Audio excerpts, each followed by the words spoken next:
Cluster 17, c'est un site qui fournit des analyses, des données, des sondages sur l'élection présidentielle et les élections législatives à venir.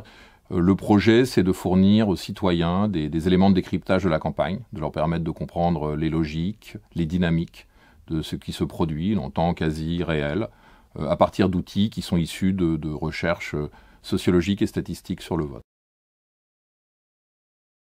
Les clusters, c'est relativement simple. Finalement, ce sont des groupes d'individus qui partagent ensemble un même système d'opinion, qui ont les mêmes positions sur les principaux clivages qui traversent aujourd'hui la société française.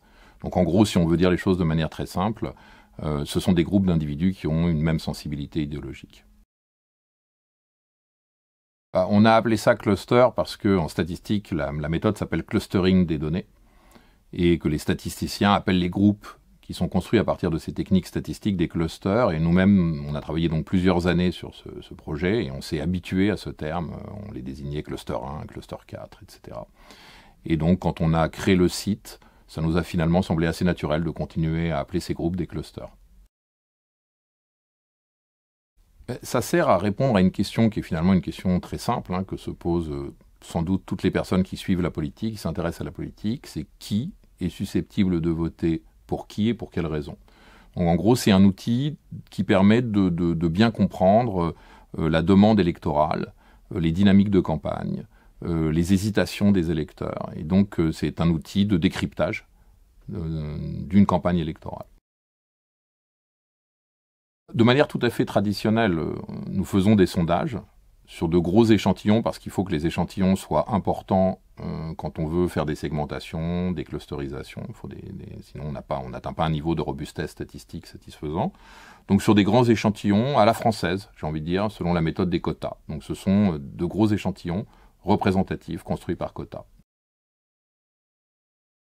Oui, on a mis en ligne un test qui permet à tous les citoyens que ça intéresse de découvrir quel est leur cluster d'appartenance. On avait une demande pour ça, les gens nous ont demandé de le faire, et effectivement il y a une dimension ludique, ça permet de savoir à quel groupe on appartient, comment vote son groupe d'appartenance, quel est aussi son profil sociologique, culturel. Donc l'objectif est principalement ludique. Alors ça a aussi quand même une utilité pour nous, c'est que beaucoup de ceux qui se testent nous adressent ensuite des commentaires, et ces commentaires sont très utiles, très instructifs. Donc c'est à la fois utile et ludique. Donc Cluster 17, c'est un projet qui n'a pas vocation à durer uniquement pour la présidentielle. Cluster 17, c'est un laboratoire de recherche et d'études de l'opinion. C'est un média d'analyse et de décryptage en ligne, et c'est aussi de fait un institut de sondage qui a vocation à s'installer dans la durée, comme l'un des acteurs qui, aujourd'hui, étudie et décrypte l'opinion.